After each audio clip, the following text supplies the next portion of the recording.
कहीं किसी दुनिया के किसी कोने में या किसी इंस्टीट्यूशन में सबसे अच्छी शिक्षा दी जाती है, तो वही शिक्षा हर जगह क्यों नहीं दी जाती? सारी शिक्षाएं भी सार्थक नहीं हैं और सभी शिक्षाएं समीचीन और अनुकूल नहीं हैं। सभी शिक्षाएं प्रामाणिक और समसामयिक नहीं हैं। अगर सभी शिक्षाएं समसामयिक और प्रामाणिक हों, सार्थक और उद्देश्यपूर्ण हों, अच्छी और श्रेष्ठ हों, तो एक शिक्षा व्यवस्था, एक ही जैसी शिक्षा पूरी दुनिया में काफ़ी है। जबकि हर दुनिया के हर देश की शिक्षा व्यवस्था अलग है। ना सिर्फ देश की, देशों के प्रांतों की और डिविजन्स की, एरिया की और सब जोनल्स की। जितने, अगर आप यूरोप में भी जाएंगे तो यूरोप में जितने अगर 30 देश सेंजन में आते हैं तो उन 30 देशों में 90 प्रकार की शिक्षा व्यवस्था है।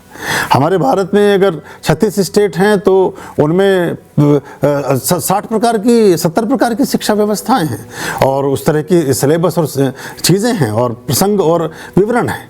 तो उसका मतलब क्या, जैसे हम कहते हैं कि इस दुनिया के लिए बहुत सारी चीज़ें हम एक जैसी चलाते हैं, मानवाधिकार को लेकर के हम करते हैं कि पूरी दुनिया में एक जैसा हो। जब मानव ही एक जैसा निर्मित नहीं हुआ तो उसके अधिकार और कर्तव्य कैसे एक जैसे हो सकेंगे? अब जैसे हम छोटी सी बात करें कि हमारे यहाँ की बच्ची 5वीं 6ठी कक्षा में एक पूरा बैग और बहुत सारी चीज़ें लेके, बहुत सारी पुस्तकें, या 9वीं में या किसी भी कक्षा में एक सिलेबस के साथ पढ़ने जाती है। यूरोपियन देशों में ऐसा नहीं है। खासतौर से स्विट्जरलैंड के बारे में थोड़ा मुझे जानकारी है, क्योंकि वहाँ आपका आश्रम चलता है। तो वहाँ बच्चियाँ हैं, वो पढ़ती हैं, तो वो उनको एक्टिविटीज़ सिखाते हैं। वो बच्चियाँ जिम कर रही हैं, वो स्केट्स कर रही हैं, वो जिम्नास्टिक करती हैं, वो स्विमिंग करेंगी, वो माउंटेनिंग करेंगी, वो सारा काम करेंगी जो उनकी जीवनचर्या में शामिल होता है, जिस शिक्षा की आपको आवश्यकता पड़ती हो। अभी हमारे यहाँ आश्रम में काम चल रहा था, जहाँ से रमन से बातचीत शुरू हुई वॉक के दौरान। तो मैंने इनसे कहा कि मेरे यहाँ जो ये वेल्डिंग का, फैब्रिकेशन का, प्रीफैब का जो भी कार्य कर रहे हैं, इनमें कोई भी चौथे दर्जे से ज़्यादा पढ़ा हुआ नहीं है और इंजीनियर्स का काम कर रहे हैं सारे के सारे। और जो इंजीनियर्स हैं वो ये काम नहीं कर रहे हैं। जिन्होंने ज्यामिति का ज्ञान लिया, जिन्होंने रेखा गणित, अंक गणित और बाकी सारे तामझाम बुने, वो ये काम नहीं करते हैं। और जो ये काम कर रहे हैं उन्होंने वो शिक्षा ही प्राप्त नहीं की है। तो शिक्षा की सार्थकता क्या हुई? इससे तो अच्छा ये होता कि बच्चों को स्कूलों में हम घर बनाना सिखाते। कम से कम अपने घर के लिए इतना लाखों रुपया इधर उधर वेस्ट तो ना जाता, इतने कच्चे पक्के बेकार मिलावट के घर तो ना बनते। अभी एक डिसाइपल है मेरी फ्रांस में, मीन, उसका मेरे पास मैसेज आता है, बोले वो मॉरिशियन है मूल रूप से, शादी उसने फ्रेंच से की है, पेरिस से थोड़ा 100 किलोमीटर आगे रहती है। तो उसका मेरे पास अक्सर शुरू में उससे बड़ा डिसअपॉइंट हुई वो, चूँकि जैसे हमारा भारत का कल्चर है, कुछ मॉरिशस का मोरलेस जो मूल भारतीय उनका वैसा ही है। तो उसने मुझे मैसेज भेजती थी कि मैंने जिससे शादी की है वो मुझे कभी कहता है कि तुम इलेक्ट्रीशियन का कोर्स करो, कभी कहता है तुम प्लम्बिंग सीखो, तुम ये करो। और अब मुझे लेके जंगल में आ गया है और दोनों लोग हम मिल करके कभी ईंट लगा रहे हैं, कभी फिटिंग कर रहे हैं, बिजली फिटिंग कर रहे हैं, सड़क साफ कर रहे हैं, सड़क खोद रहे हैं, मिट्टी डाल रहे हैं, ये सब कर रहे हैं। मुझे बड़ी असुविधा हो रही है। तो वहाँ और कोई आदमी मिलता नहीं है, और मिलता है तो इतना महंगा है कि आप सोच भी नहीं सकते हैं। भाई एक छोटी सी कंप्लेंट करने के लिए आदमी, अगर मैं स्विट्जरलैंड की आपको उदाहरण दूं तो 30-40 हज़ार रुपये ले लेगा। तो वो अब आप सोच सकते हैं कि कितना उसका हिसाब बैठता है। तो शिक्षा की, तो इसका मतलब एक तो शिक्षा क्या है कि फिर तो शिक्षा देश काल और परिस्थिति के अनुसार हो गई। अब और एक चीज़ और सुनिए, अभी जैसे एक जर्मन के एक प्रोफेसर हैं। अब वो जो भी व्यक्ति, कोई भी व्यक्ति, अब देखिए वो कहते हैं कि दुनिया में जर्मन सबसे श्रेष्ठ हैं। तो एक स्टूडेंट खड़ा होता है क्लास में, वो तो बोला कैसे? बोले आप देखिए पूरी दुनिया का नक्शा आप लीजिए। बोले हम पूरी दुनिया का नक्शा हमने लिया। बोले फिर पूरी दुनिया में बाकी देशों के साथ आप तुलना कीजिए, हम सबसे श्रेष्ठ हैं कि नहीं? हमारी हाइट ज़्यादा अच्छी, हमारे फ्रूट्स ज़्यादा अच्छे, हमारी भाषा ज़्यादा अच्छी, हम बीमार कम पड़ते हैं, हम सब वो कर। फिर उसने उसको मतलब बिल्कुल फिर सीमित करते करते फिर वो जर्मनी में भी बिल्कुल वहाँ जो है, जो आपकी यूनिवर्सिटी है उसके पास ही पहुँच गए, वो फ्रैंकफर्ट के पास ही आ गए। और वो कहते हैं कि फ्रैंकफर्ट ही सबसे श्रेष्ठ यूनिवर्सिटी है दुनिया में। और फ्रैंकफर्ट में भी ये हमारा संकाय है, हमारी जो डिवीज़न है, ये सबसे श्रेष्ठ है क्योंकि आपने इसे चुना है। अगर आपने डिवीज़न ने चुनी होती तो श्रेष्ठ कैसे होती? फिर वो कहते हैं कि सबसे श्रेष्ठ प्रोफेसर में, क्योंकि मैं तुम्हें सबसे ज़्यादा पसंद आता हूँ। तो पूरी दुनिया में सबसे श्रेष्ठ व्यक्ति वही हो गया, और सबसे श्रेष्ठ आप जो सुन रहे हैं, और सबसे श्रेष्ठ वो जो सुना रहा है। तो ये इस तरह से हमारी पूरी दुनिया का सिस्टम चलता है, पर ये ऐसा ही रहेगा। क्योंकि हाँ, कुछ चीज़ें यूनिवर्सल वैल्यूज़ हैं और कुछ चीज़ें शिक्षा व्यवस्था में थोप दी गई। कुछ चीज़ें कृत्रिम रूप से ढाकी गई और रोपी गई, जिनका कोई उपयोग नहीं होता, जिनमें राजनीति का एक बहुत बड़ा योगदान रहा।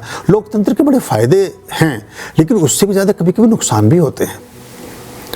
उससे भी ज़्यादा कहीं कुछ चीज़ों में मनुष्य को स्वतंत्रता पचती नहीं है, वो स्वतंत्रता में उतना अच्छा काम नहीं कर पाता है और वो फिर निरंकुश और उस तरह से हो जाता है। तो ये एक बात है। जो लोकतंत्र की दुहाई देते हैं, जब वो अपने ओरिजिन वाले देशों में जाते हैं तो बिल्कुल सीधे चलते हैं सड़क के बाईं ओर। यहाँ कमी निकालते हैं कि आप सड़क पार कर कोई ध्यान से नहीं करता, वहाँ बिल्कुल नियमों का पालन करेंगे, हेलमेट लगा के चलेंगे, और यहाँ आप सारे नियमों का पालन खुद नहीं करते। तो ये शिक्षा व्यवस्था का बड़ा एक अजीब मामला है और ये मैन टू मैन डिफर करता है और ये पानी ऊपर से नीचे की ओर बहता है। कौन है नियंता, किसने शिक्षा व्यवस्था बनाई, कौन उसके सिलेबस को डिसाइड करता है, उसकी विचारधारा और उसका अपना अनुभव और उसका जीवन को देखे जाने के प्रति दृष्टिकोण, इस सब में बड़ा मैटर करता है। उदाहरण के तौर पर अगर मैं शिक्षा व्यवस्था बनाऊं तो मैं हो सकता है उसमें आदि शंकर को पढ़ाने लगूं, मैं उसमें कालिदास को पढ़ाने लगूं, मैं उसमें मीराबाई को पढ़ाऊं, है ना, परशुराम को पढ़ाऊं, अगस्त को पढ़ाऊं, कणाद को पढ़ाऊं, श्री राम और कृष्ण और बुद्ध और महावीर को पढ़ाऊं। अब कोई और दूसरा आदमी होगा जो साइंटिफिक दिमाग का होगा, वो उसमें ऐसे लोगों को पढ़ाएगा जो जिस तरह के हैं। अब और आगे चले जाओ, अब अगर इसमें कोई यूनिवर्सिटी ओसामा बिन लादेन खोल ले तो उसमें रावण से शुरू करेगा वो, फिर वो आएगा शुंभ निशुंभ, है ना, चंड मुंड, फिर और जो जितने भी उसी वंश को बेचारा रिप्रेजेंट कर रहा है वो लास्ट तक राक्षसी श्रेणी से, तो उसकी यूनिवर्सिटी में तो वो सिलेबस होगा, फिर वो उनकी कलाकारियाँ, उनकी विशेषताएँ बताएगा। हमारे देश में ऐसे भी स्थान हैं जहाँ पर आज भी रामलीला नहीं होती है, वहाँ वो रासलीला करते, भगवान श्री कृष्ण को मानते हैं। कुछ ऐसे वंशज, जैसे एक जगह है हमारे यहाँ, कई जगह हैं ऐसी जहाँ वो खरदूषण के जो स्थान हैं, उनके स्थान जो है वहाँ रामलीला नहीं होती है, वहाँ वो कृष्ण लीला करते हैं बस। और ऐसे कई सारे जगह हैं, तो ऐसे चलता है। और श्रीलंका में भी कुछ एरिया ऐसे हैं जहाँ वो रावण को ही हीरो मानते हैं आज भी। वो बात अलग है कि वो कैसा क्या रहा, वो अपनी जगह चीज़ें हैं। तो शिक्षा का बड़ा एक अजीब, और ये हमेशा इसमें जो गुरुकुल परंपरा थी वो देशकाल परिस्थिति के अनुसार बदलती रहती थी। उसमें आचार्य और गुरु वो सिखाते थे जो आपके लिए उपयोगी था। वहाँ बच्चा गाय का दूध भी निकाल रहा है, वहाँ वो खेती बाड़ी भी सीख रहा है, वहाँ कृषि और मौसम और वनस्पति का ज्ञान भी पूरा ले रहा है, वो तलवारें भी चला रहा है, वहाँ वो रसोई घर में झाड़ू भी लगा रहा है, शाम को वो खाना भी पका रहा है, वो बाकी नीति नियम भी सीख रहा है। तो वो चंद्रगुप्त मौर्य बन के निकलता था, वो फिर चाणक्य के आश्रम से निकलता था। एक बात थी, समग्र शिक्षा का मामला था। अंग्रेज इस बात से डरे। और देखिए, लूट डकैती किसके यहाँ पड़ती है? डकैती लूट किसकी होती है? किसी मजदूर या विपन्न आदमी की नहीं होती, दीनहीन आदमी की नहीं होती। शहर में जो सेठ होता है, जो साहूकार होता है, जो धनाढ्य व्यक्ति होता है, उसके घर डकैती पड़ती है। हम पूरी दुनिया के सेठ थे तो हमारे डकैतियाँ पड़ती रही, पूरी दुनिया भूखी नंगी थी, लूटती रही भारत को, और हम कभी एकजुट ना हो सके, हम इस बात को कभी सोच ना सके कि हम कैसे इस चीज़ से बच 17 बार एक आदमी एक ही स्ट्रेटजी को इस्तेमाल करता आ रहा है और हर बार उसके गुलाम होते जा रहे हैं। अभी मेरी बात चल रही थी, जिक्र चलता रहता, तो वो कि हम ऐसा कैसे हुआ कि हम तो देश में अलग अलग हमारे राजे महाराजा थे। अब पटियाला महाराजा से जाकर के मिलता है कोई आक्रांता, वो कहता है देखिए दो स्थितियों नहीं है, हम महाराजा पंजाब पर हमला करने वाले हैं या महाराजा जम्मू पर हमला करने वाले हैं, आप बताइए आपकी क्या सिचुएशन रहेगी। आप उनका साथ, वो अपने यहाँ से हीरे जवाहरात रत्न मोती लेकर के पहुँचा है दरबार में, वो कहता है ये मेरी तरफ से भेंट।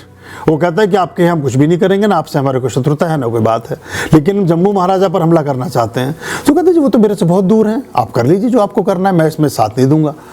तो जम्मू महाराजा को उन्होंने निपटा लिया, जम्मू महाराजा से निपटा लिया, तो बाद में पटियाला महाराजा भी निपटा लिया, और जो वो हीरे मोती सोने चांदी यहीं से लूट के यहीं दिए थे वो वापस छीन लिए फिर। तो हमारे यहाँ बड़ी समस्याएं हैं ये, और ये बड़ी दीर्घजीवी है। 1200 वर्षों में 57 जगह झंडा लग जाता है, 2000 वर्षों में 90 जगह झंडा लग जाता है। आप 10,000 वर्षों में एक भी देश ना बना सके, बड़ी मुश्किल हो जाती है चीज़ें समझने पर। ये और अभी भी इसमें बड़ा लैक है, एक अजीब से हम फिनोमिना में रहते हैं, तो ये ऐसे चलता है। आर्याम अभयाम भज रे ची